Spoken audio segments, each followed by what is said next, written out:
NEET paper leak के मुद्दे पर आज सुप्रीम कोर्ट में भी सुनवाई हुई।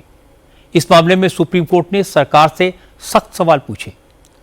कोर्ट ने कहा सिर्फ नियम बनाने से कुछ नहीं होगा, इसका असर परीक्षा में दिखाई देना चाहिए। कोर्ट ने कहा जब सरकार ने राधाकृष्णन कमेटी की सिफारिशें अभी तक लागू नहीं की हैं तो फिर नंदन नीलकेणी की अध्यक्षता में नई कमेटी बनाने का क्या फायदा। असल में एनटीए को भंग करने और पेपर लीक रोकने के लिए मजबूत निगरानी सिस्टम बनाने की मांग को लेकर सुप्रीम कोर्ट में कई पिटीशन फाइल की गई हैं। इन्हीं याचिकाओं पर सुनवाई करते हुए जस्टिस पीएस नरसिम्हा और जस्टिस आलोक आराधे की बेंच ने कहा सिर्फ कागजों में अच्छे नियम बना देना काफी नहीं होता, एग्जाम सिस्टम में सुधार दिखना भी चाहिए।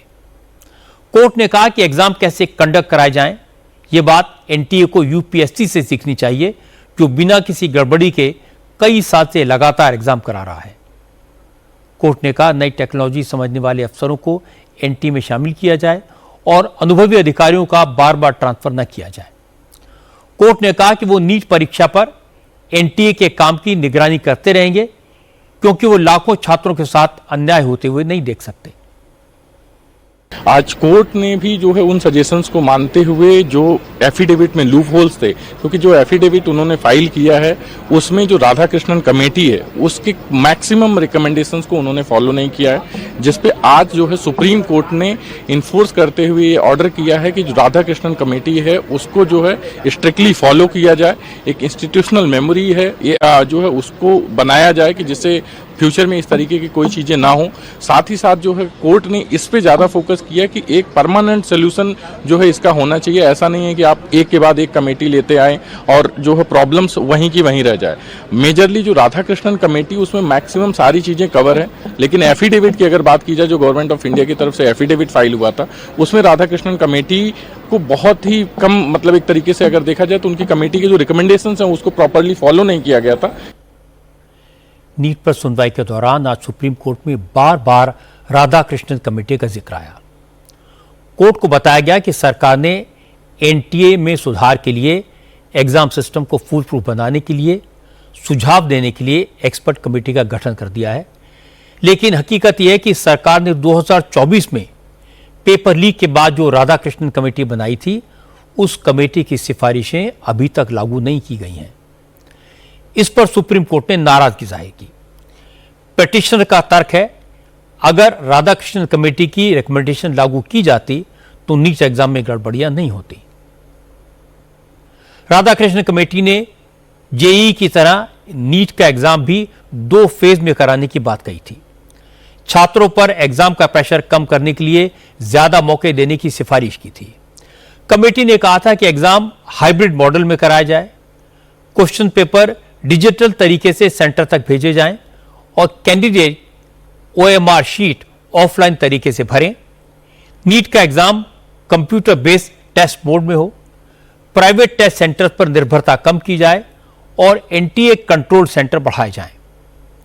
कमेटी ने एनटीए में कॉन्ट्रैक्ट एम्प्लॉयज की जगह परमानेंट एम्प्लॉयज को नियुक्त करने की सिफारिश की, लेकिन अभी इन सारी सिफारिशों पर गंभीरता से काम नहीं हुआ है।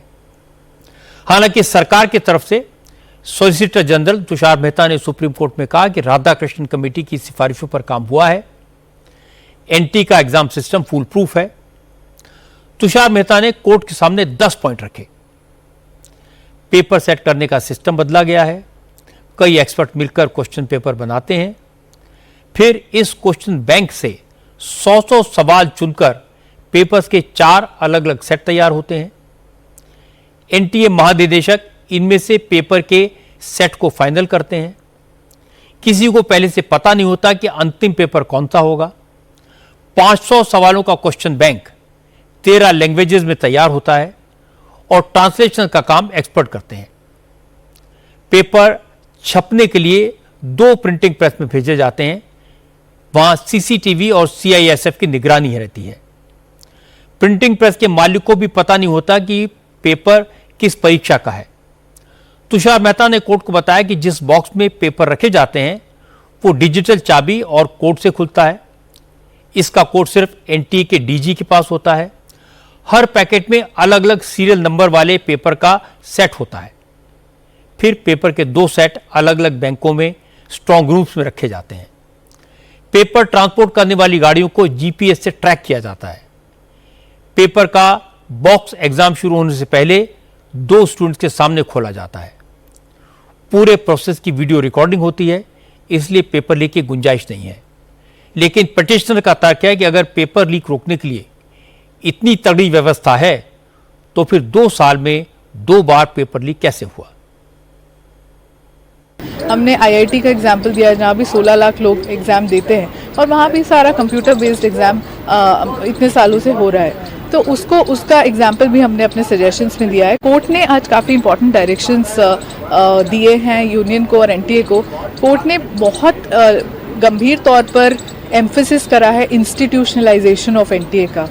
कोर्ट ने पिछली हियरिंग में भी बोला था कि हमें अभी इस साल का या अगले साल के ही पेपर से हम कंसर्न नहीं है, हमको एक ऐसा सिस्टम बनाना है जो कि हर एग्ज़ाम के लिए एक फुल प्रूफ सिस्टम हो। इसीलिए बार बार आज जजेस ने इंस्टीट्यूशनलाइजेशन पे बहुत ज़्यादा फोकस करा है, इंस्टीट्यूशनल मेमोरी पे बहुत ज़्यादा फोकस करा है और उनने ये भी बोला है, सेंटर को डायरेक्शन दिया है कि एफिडेविट फाइल करने के लिए कि ये जो इंस्टीट्यूशनलाइजेशन है वो कैसे इम्प्लीमेंट हो रहा है।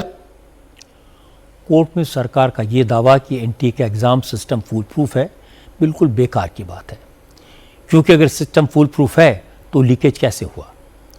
हो सकता है कागज पर बड़ा अच्छा सिस्टम हो सकता है जो एसओपी बनाए गए हैं वो भी पक्के हैं, लेकिन कई बार इस बात के सबूत मिले हैं कि एनटीए एग्जामिनेशन पेपर्स को सेफ और सिक्योर रखने में फेल हुई।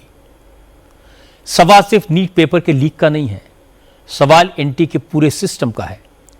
जहां जहां प्राइवेट ऑपरेटर्स को एग्जाम कराने के काम में इन्वॉल्व किया गया वहां गड़बड़ी हुई, पेपर लीक हुए, चीटिंग हुई। इसलिए पूरे के पूरे सिस्टम को रीबूट करने की जरूरत है। एनटीए में रिपेयर वर्क से काम नहीं चलेगा, इसको नए सिरे से बनाने की जरूरत है।